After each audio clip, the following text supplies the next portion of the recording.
Shalom sahabat GKI Gedung Indah yang dikasihi Tuhan Yesus Kristus. Berjumpa kembali pada hari ini Selasa 1 Desember 2020 dalam Sapa Malam Gembala di edisi yang ke-188. Bersama-sama kita mengawali dengan pujian Kristus Bangkit Soraklah, Kidung Jemaat 188. Sebuah pujian, bayangkan kegembiraan yang luar biasa ketika baru saja melihat Yesus itu mati, 3 hari kemudian bangkit. Bukankah ini memberikan sebuah rasa yang luar biasa, kegirangan yang luar biasa? Seharusnya kita pun juga memiliki kegirangan seperti itu. Karena Yesus Kristus benar mati, tetapi Yesus Kristus sungguh-sungguh bangkit. Mari kita bersuka cita untuk menyambut firman Tuhan di malam hari ini. Mari kita berdoa. Ya Allah pengasih, anak-anakmu bersyukur atas pemeliharaanmu dan memiliki Allah yang luar biasa dengan kasih karunia, mati namun bangkit. Kami rindu pada malam hari ini mendengarkan firman-Mu. Kuatkan kami supaya firman-Mu meneguhkan kami dan memampukan kami untuk hidup lebih berkenan di hadapan-Mu di dalam Tuhan Yesus Kristus. Amin. Sahabat GKI Gedung Indah yang dikasihi Tuhan Yesus Kristus, tema renungan kita pada malam hari ini adalah mezbah. Dan sebagai landasannya kita membaca Keluaran pasal 27 ayat 1 sampai dengan 8 demikian. Haruslah engkau membuat mezbah dari kayu penaga, 5 hasta panjangnya dan 5 hasta lebarnya, sehingga mezbah itu 4 persegi, tetapi 3 hasta tingginya. Haruslah engkau membuat tanduk-tanduknya pada keempat sudutnya. Tanduk-tanduknya itu haruslah seiras dengan mezbah itu, dan haruslah engkau menyalutnya dengan tembaga. Juga harus engkau membuat kuali-kualinya, tempat menaruh abunya, dan sodok-sodoknya, dan bokor-bokor penyiramannya, garpu-garpunya, dan perbaraan-perbaraannya. Semua perkakasnya harus kau buat dari tembaga. Haruslah engkau membuat untuk itu kisi-kisi, yakni jala-jala tembaga, dan pada jala-jala itu haruslah kau buat 4 gelang tembaga pada keempat ujungnya. Haruslah engkau memasang jala-jala itu di bawah jalur mezbah itu, mulai dari sebelah bawah sehingga jala-jala itu sampai setengah tinggi mezbah itu. Haruslah engkau membuat kayu-kayu pengusung untuk mezbah itu, kayu-kayu pengusung dari kayu penaga dan menyalutnya dengan tembaga. Kayu-kayu pengusungnya itu haruslah dimasukkan ke dalam gelang-gelang itu, dan kayu-kayu pengusung itu haruslah ada pada kedua rusuk mezbah itu waktu mezbah itu diangkut. Mezbah itu harus kau buat berongga dan dari papan seperti yang ditunjukkan kepadamu di atas gunung itu. Demikianlah harus dibuat mezbah itu. Demikianlah firman Tuhan. Yang berbahagialah mereka yang setia mendengarkan firman Tuhan dan yang memeliharanya di dalam kehidupan hari lepas hari. Haleluya. Ada sebuah pujian yang perlu saya mainkan untuk mengingatkan kita, untuk renungan kita pada malam hari ini.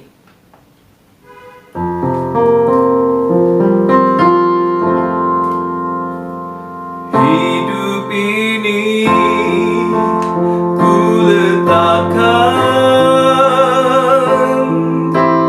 pada mezbah-Mu ya Tuhan. Jadilah padaku seperti yang Kau ingini.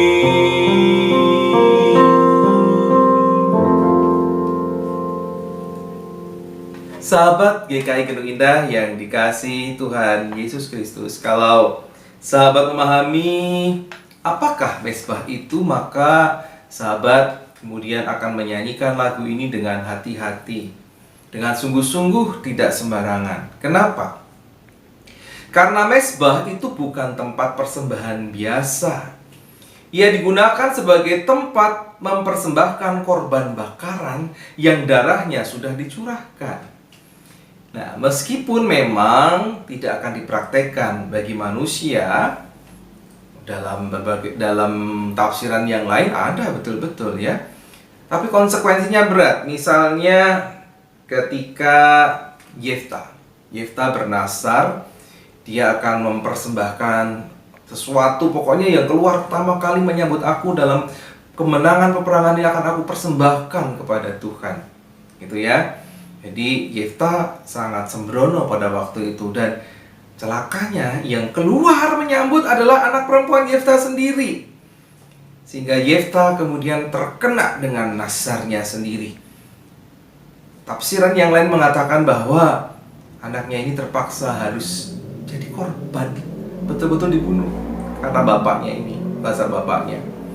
Tapi ada juga, nah ini yang lebih saya anut, tafsiran bahwa anaknya terpaksa tidak pernah menikah seumur hidupnya karena dia harus melayani di mezbahnya Tuhan, di bait di kemah suci. Sehingga terpaksa dia tidak boleh bergaul dengan laki-laki, tidak menikah. Karena itu ia menangisi kegadisannya. Jadi bukan menangisi hidupnya, tapi kegadisannya. Tapi ada saja yang menafsirkan bahwa betul-betul anak Yefta ini dipersembahkan dengan cara dikorbankan, dicurahkan darahnya. Mengerikan. Jadi hati-hati. Kalau sampai hidup ini kuletakkan pada mezbahmu ya Tuhan, ini korban bakaran loh. Sudah disembelih duluan. Hati-hati itu kalau ingin memahaminya dengan betul. Nah, mezbah memang pada awalnya dibentuk dari tumpukan batu. Sebagai apa? Sebagai monumen perjumpaan dengan Tuhan. Mezbah juga menjadi tempat untuk memfokuskan diri dalam pujian dan menyembahan kepada Tuhan. Tapi fungsi utama kemudian dari mezbah adalah sebuah tempat persembahan yang dikhususkan bagi Tuhan. Ya. Dan ada bagian yang unik dalam mezbah di kemah kudus Tuhan, yaitu ada tanduk. Keempat sudutnya diberi tanduk. Sebagai lambang apa tanduk itu? Sebagai lambang kekuatannya Tuhan. Dalam peraturan selanjutnya, ketika seorang yang merasa bersalah, berhasil memegang tanduk itu, maka dia harus dilindungi dari kematian, dari hukuman kematian. Kenapa? Karena ketika dia megang, dia mendapatkan perlindungan dari Tuhan. Nah, itulah kemudian muncul istilah tanduk keselamatan. Jadi kalau sahabat GKI Gedung Indah menemukan di firman Tuhan sebuah ungkapan tanduk keselamatan atau ada pujian tanduk keselamatan gitu ya, itu artinya memang tanduk ketika dipegang dia diselamatkan, dia dilindungi oleh Tuhan, yang merupakan kekuatan dari Israel. Nah, apa pelajarannya sih sebetulnya ketika kita bicara soal mezbah?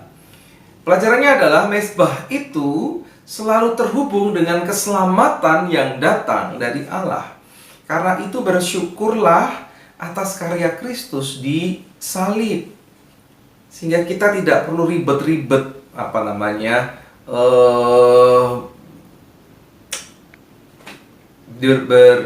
berpikir tentang mezbah. Yang kita pikirkan adalah Kristus dan Kristus serta Kristus. Caranya adalah apa? Ketika kita melihat Kristus, kemudian kita mensyukuri karya Kristus itu, kita persembahkan hidup kita kepada Tuhan. Ya, melalui apa? Melalui kemauan kita, kesediaan kita memberlakukan kehendak Tuhan di dalam kehidupan kita. Tidak lagi harus digorok, harus ditumpahkan darahnya.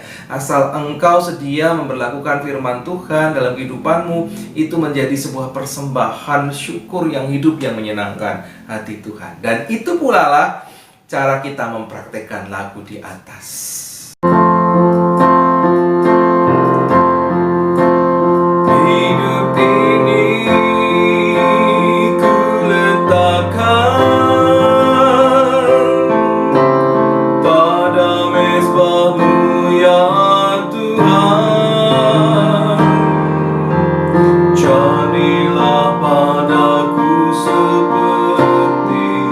Yang kau ingini.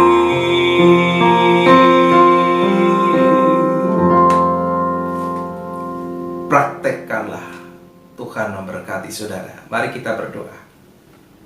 Terima kasih Tuhan untuk firman-Mu. Tolong kami untuk memperlakukan firman-Mu, bersyukur atas karya keselamatan dengan cara mempersembahkan kehidupan kami dengan ketaatan akan firman-Mu, dan kemudian bersedia melakukan sebagaimana yang Engkau ingini.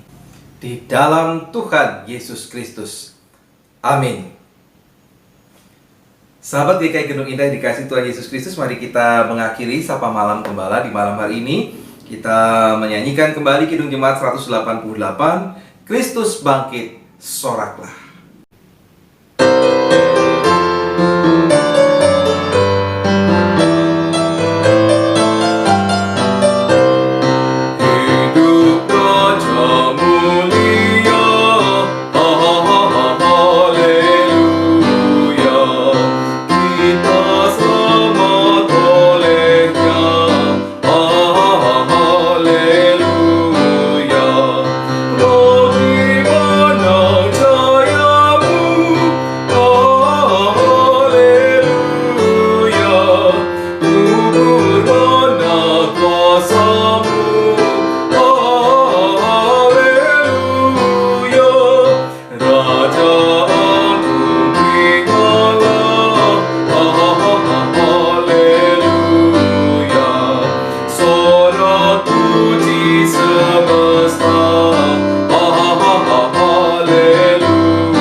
Sampai jumpa kembali sahabat GKI Gendung Indah yang dikasihi Tuhan Yesus Kristus.